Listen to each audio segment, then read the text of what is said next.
Bom dia, pessoal. Meu nome é Thales e a gente está começando agora aqui o nosso curso básico de projetos, princípios de projetos elétricos, nosso EAD, certo? Então, o que é que esse curso quer trazer?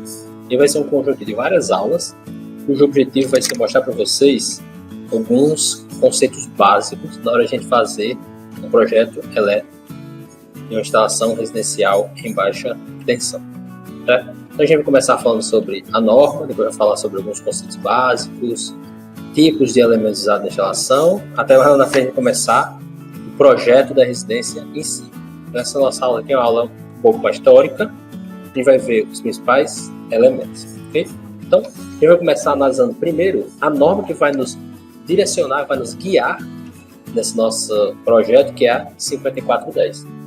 Essa norma é a norma de instalações elétricas em baixa tensão, baseada na norma internacional IEC, e aplicada a todas as instalações elétricas cujo valor de tensão nominal seja igual ou menor a 1000 volts na corrente alternada ou 1500 volts em corrente contínua.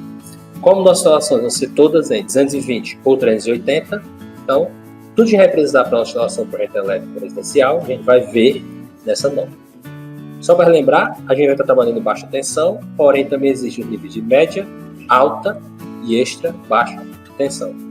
Média entre 1000 e 36.000, alta acima de 36.000 e extra abaixo de 50 volts corrente alternada ou 120 volts em corrente contínua. Ok? Então, essa norma, ela tem alguns objetivos, vocês podem dar uma lida lá dela, certo? Mas o que é que ela quer falar? Ela fixa condições que as instalações têm que atender com 3 objetivos básicos. Quais seriam esses 3 objetivos básicos? O funcionamento adequado das coisas, a segurança das pessoas que vão estar naquela instalação e a conservação dos bens daquela instalação. Então, é para isso que a gente faz o projeto elétrico. E ele vai ser aplicado a quê, professor?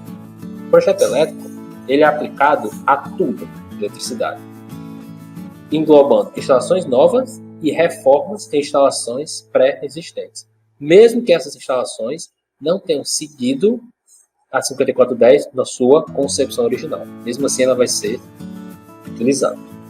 Quais são os tipos que ela vai abranger? Tipo de instalação? Todas as instalações que a gente está vendo aí na tela. Só que para o nosso caso aqui, o que a gente vai focar nesse primeiro exemplo, né? São as instalações de edificações residenciais e comerciais em geral, sempre alimentados em baixa tensão.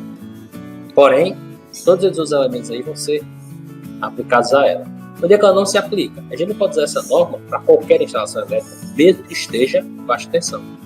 Por quê? Porque essas coisas, esses tipos de instalações específicas, eles possuem normas especiais que vão atender às especificidades dessas instalações. Por exemplo, se eu quiser projetar um sistema de para-raio, eu não vou poder usar essa norma, vou ter que usar a norma específica para para-raio. Se eu quiser projetar um sistema de distribuição de energia elétrica e de iluminação pública, eu não posso usar 5410, mesmo que esteja em baixa tensão. Vou utilizar a norma específica para isso. Ok? Então, vamos ver agora aqui algumas definições que vão nos ajudar a entender o que é que essa norma quer para a gente, o que é que ela vai trazer. Essa norma lá, em todas as suas páginas, ela vai trazer um conjunto de definições que a gente tem que seguir para a melhor utilização dessa nosso conhecimento. Então, o que é que eu trouxe aqui para resumir? Para a gente tentar falar desses 4 pontos, que são ponto de entrega, ramal de ligação, entrada e alimentador. Se for ponto, é um ponto que a gente está falando. Se forem ramais, a gente está falando de uma linha, um conjunto de condutores ou acessórios que vão ter uma função na nossa instalação.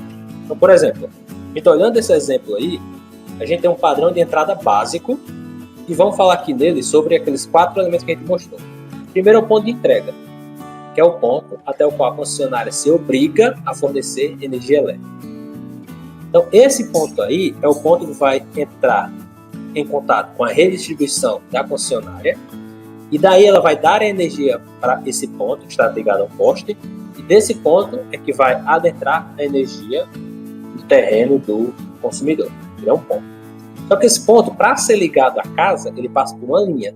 Essa linha de ligação é o que a gente chama de ramal de ligação.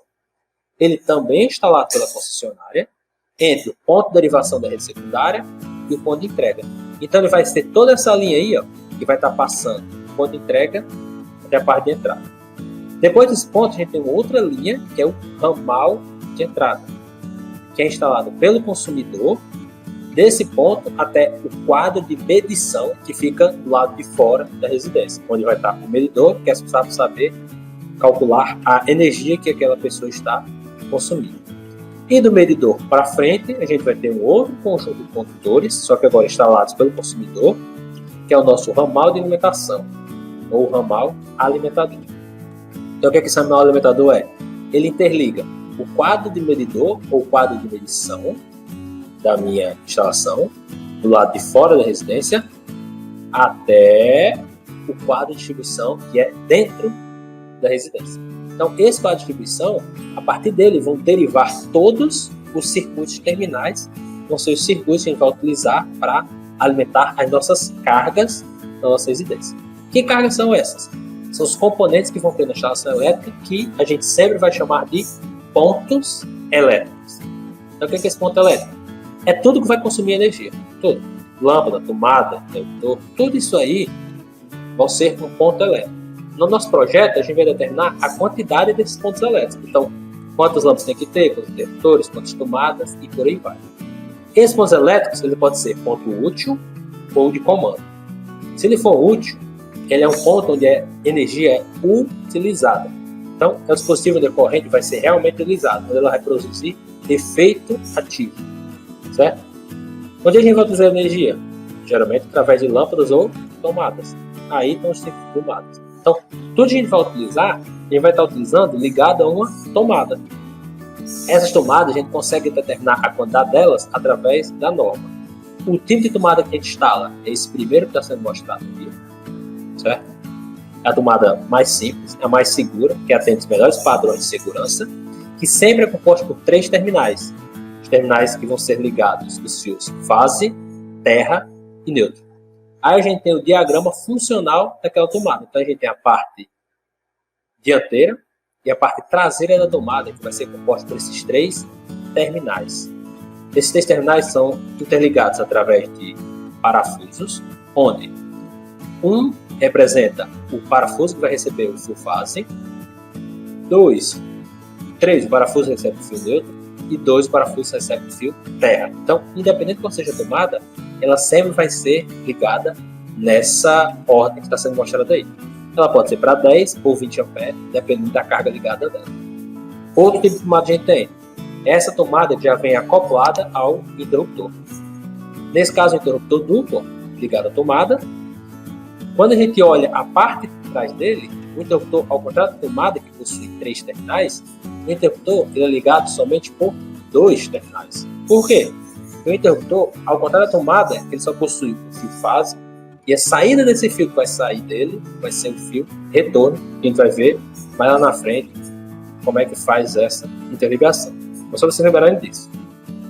Tomada, sempre 3 terminais, 3 fios, fase, neutro e terra. Interruptor, 2 fios, fase e retorno. Então aí a gente está vendo novamente a conexão da tomada. Ok? Então pronto. É outro tipo de tomada que existe? Não. Se você olhar na casa de vocês aí, vocês vão ver vários tipos de tomada. Inclusive, essa tomada é uma tomada dupla. Qual a vantagem dela? Ela é ligada igual a outra tomada, simples, porém você consegue ligar mais de um equipamento sem precisar de mais de um ponto. Então, o que eu falei, ali eram os pontos úteis, um ponto útil, e agora a gente tem os pontos de comando, que como o nome está dizendo, eles comandam os pontos que vão ser utilizados. Comandar, basicamente, é dizer em qual momento vai ter ou não energia naqueles pontos. Qual o principal ponto de comando que existe? Interruptor. Toda casa tem interruptor. O interruptor serve basicamente para quê? Para ligar a lâmpada. O que ele está fazendo é comandando a hora que passa ou não energia para a lâmpada. Aí, esses interruptores, eles podem ser de alguns tipos. Qual mais básico a gente vai ver na nossa resistência? Interruptor simples ou unipolar. O que é chamado de unipolar? Ele só possui uma tecla. É um interruptor que a gente aperta e ele acende ou apaga uma só lâmpada ou um grupo de lâmpadas que funcionam em conjunto. Se eu botar 2 teclas nele, ele tem um interruptor bipolar ou de 2 seções. O que é que ele faz? Ele acende ou apaga separadamente 2 lâmpadas ou um conjunto com 2 lâmpadas. Aí a gente tem o nosso interruptor simples, ó, Ele é um interruptor composto por uma tecla, e na parte traseira dele, a gente vai observar, como mostrei no slide anterior, ele possui 2 terminais. Um terminal ele é alimentado pelo fio fase. Esse fio fase, ao sair do interruptor, ele muda de nome, ele vira um fio retorno, e esse fio retorno vai acionar a ligação da lâmpada ou da carga. Sempre. Interruptor, entra um fio fase, esse fio fase, após passar pelo interruptor, ele se torna um fio retorno, e esse fio retorno vai alimentar a minha carga. O interruptor, ele é uma chave que vai permitir a passagem ou não de corrente elétrica, dependendo se ele está ou não interligando a fase do retorno. Então a gente tem a lâmpada, fio fase, fio retorno ligado à lâmpada e o fio neutro. Então o interruptor sempre vai passar 2 fios, o fio fase, representado pela cor vermelha, e o fio retorno, nesse caso aí, representado pela cor preta. Para a lâmpada vai o retorno que sai do interruptor e o neutro, que vai ser ligado direto da sua rede de alimentação. Então, esse é a principal diferença. Tomada, 3 fios, interruptor, 2 fios. Esse aí é o interruptor de 2 seções. O que é que ele vai ter diferente? Nada. A não ser que ele vai ter agora 2 fios fase, um para cada tecla, e 2 fios retorno. Como são 2 retornos, desses 2 retornos você pode ligar 2 lâmpadas diferentes. Os interruptores mais simples que existem é o interruptor tripolar ou interruptor de 3 seções. Ele é igual aos outros, só que ao invés de ligar 1 ou 2 lâmpadas separadamente, ele liga 3. Por isso que ele é um interruptor de 3 seções. Porém, existem 2 tipos de interruptores, são interruptores especiais, que é o three-way e o four-way. O que os interruptores fazem? O interruptor three-way, ele consegue, com outro da mesma espécie, então ele sempre funciona em par, ligar ou desligar de pontos diferentes o mesmo ponto útil, ou seja, a mesma lâmpada. O four-way, ele faz isso, porém, com 3 interruptores. Ou seja, no interruptor three-way, você vai ter 2 interruptores ligando a mesma lâmpada. E o que isso me adianta? Quando você tem um interruptor desse tipo, você vai conseguir ligar, por exemplo, lâmpadas que estão presentes em corredores, ou lâmpadas que estão presentes em salas muito grandes, ou lâmpadas que estão presentes em escada. Quando eu tenho isso, eu consigo, no começo da escada, usar um interruptor paralelo e no final dela, outro. No começo da escada, eu ligo a lâmpada. Quando eu chegar no final, eu consigo desligar a lâmpada de um outro ponto. Aqui está o diagrama funcional que ele mostra. A parte física, estrutural dele, é igual ao interruptor simples. Porém, na parte de trás, se vocês observarem, ele não possui 2, possui 3 terminais, sempre ligado em pares.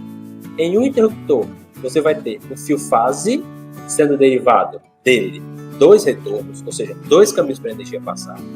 Esses 2 retornos vão se interligar ao outro interruptor paralelo e se juntar a um terceiro retorno, que é o que vai para a lâmpada. Então, nesse interruptor, eu tenho 3 caminhos para a energia passar. Então, eu tenho 3 caminhos de retorno, ou three-way. Então, no interruptor paralelo, é fase e 2 retornos em um, 3 retornos no outro, ou three-way. No intermediário, ele seria colocado entre aqueles interruptores paralelos, porém agora ele vai possuir um retorno a mais. Então ele vai possuir 4 caminhos, então ele é um interruptor que vai possuir 4 ways, ou four-way. E ele é utilizado 3 interruptores ligando a mesma lâmpada. Então, aí a gente está vendo mais alguns tipos de interruptores, né? Sempre lembrando que esses são pontos de comando. Esses pontos vão estar sempre associados a lâmpadas, e podem estar também associados à tomada, desde que eles sejam colocados no mesmo espelho. Essa colocação aí dos meus componentes. Para que serve tudo isso aí? Para a gente poder conectar os circuitos elétricos. Então, na eletricidade, uma carga, uma coisa só liga se a gente ligar ela a um circuito elétrico. Que é o quê? Um caminho fechado por onde a corrente vai passar, sempre saindo de uma fonte, chegando à carga através de condutores. Esse circuito elétrico ele pode ser ou um circuito de distribuição ou um circuito terminal. O circuito de distribuição ele vai ligar o medidor ao quadro de distribuição. Ele liga o medidor lá fora da casa com o quadro de distribuição dentro. E o terminal liga o quadro de distribuição com os circuitos que a gente vai utilizar a energia. Ou seja, é onde a energia vai terminar. Tudo que a gente for projetar aqui, a gente vai estar sempre projetando associado aos circuitos terminais. Certo? Então são esses circuitos terminais que a gente tem que se preocupar. Como é que a gente pode visualizar eles aqui nessas imagens. Vamos dar uma olhadinha. Ó. Tudo começa lá da rede pública de baixa tensão. Essa rede pública passa por um ramal de ligação, chega a um ponto de entrega. Desse ponto de entrega, através de um ramal de entrada, ele alimenta um quadro de medição. Nesse quadro, eu vou ter a origem da instalação e o medidor que vai medir a energia utilizada. Esse quadro é aterrado e, a partir dele, através do circuito de distribuição, eu vou interligar o quadro do medidor lá fora com o quadro de distribuição dentro da residência. Esse quadro de distribuição, ele é o coração da sua instalação elétrica. Por quê? Porque através dele, que tudo que a gente for fazer com relação aos circuitos terminais vai derivar. Então, desse quadro, a gente vai ter circuitos que vão alimentar lâmpadas, tomada, que são os pontos úteis, chuveiro, mais tomada. Então, tudo que a gente for fazer vai ser sempre feito levando em consideração a posição desse quadro e como esse quadro vai distribuir os circuitos através da nossa residência. Então, tá aí o quadro, né? Nele, a gente vai colocar todos os dispositivos de proteção de comando e, a partir dele e dos barramentos, vão derivar os disjuntores que vão alimentar a nossa instalação. Então tá aí, ó. Quadro de distribuição sempre possuirá um disjuntor geral, que foi isso que eu citei agora. Esse disjuntor, ele é alimentado por fase neutra, que vem lá do quadro de medição. Do quadro de distribuição vão sair os barramentos que vão alimentar os meus circuitos terminais, que são barramentos de fase, de neutro e de terra. Desses barramentos, cada fio deles vai estar associado a um circuito, que vão ser os circuitos que a gente vai projetar. Cada circuito vai estar sendo protegido por um disjuntor que eu acabei de circular aí. Então, se o nosso circuito tem nossa instalação tem 6 circuitos, são 6 disjuntores que eu vou colocar para proteger essa nossa instalação. Okay? Então, o que a gente vai fazer nesse nosso curso? Basicamente, é determinar os pontos que vão utilizar essa energia e, através desses pontos, dividir os circuitos em mais ou menos circuitos necessários. E cada circuito deles vai estar ligado a fios específicos. Quais fios são esses? Sempre vai precisar de um condutor fase, que é o condutor que alimenta com energia, ou seja, ele vai fornecer a energia da corrente elétrica às cargas de circuitos. O condutor neutro, que é o condutor que, como o nome está dizendo ele, né? Ele não conduz elemento para alimentar qualquer tipo de carga por si só, ou seja, ele é só um caminho para ter uma diferença potencial entre a fase para alimentar as nossas cargas. O condutor de retorno, foi aquele que eu falei muito quando estava explicando os interruptores, que é um condutor fase que depois que passa por interruptor, ele vira um retorno, ele retorna para o ponto de luz. Fase, entra no interruptor, sai do interruptor, ele deixa de ser fase. Chama chama retorno e vai alimentar a nossa carga, que é a nossa lâmpada. E o de proteção, que é utilizado para escoar possíveis sobrecorrentes que existem no nosso circuito. Aí, cada um desses cabos, dependendo do tipo dele, eles vão possuir cores específicas: fase, neutro e terra. Quem define essas cores? A 5410. Ela recomenda a utilização de preto, branco, vermelho ou cinza para condutores de tipo fase. Ela recomenda azul claro para condutores neutros e verde ou verde e amarelo para condutores terra. Ok? As cores são obrigatórias? Não, é mais uma recomendação da 5410. Para quê, professor? Porque quando eu sigo essas cores, quando eu olhar uma instalação e eu visualizar esses fios, eu vou conseguir identificar. Então, pelo que diz a norma, eu suponho que esse condutor é um condutor do fio de proteção. Esse é um neutro, esse é um fase e esse é um fase. Esse é um de proteção terra, esse é um fase e esse é um fase. Ok? Então, era isso que eu queria mostrar para vocês. Essa é a primeira aula. Qualquer dúvida me perguntem. Próxima aula a gente vai começar o projeto em si. Ok? Então era só isso mesmo. Um abraço e tchau.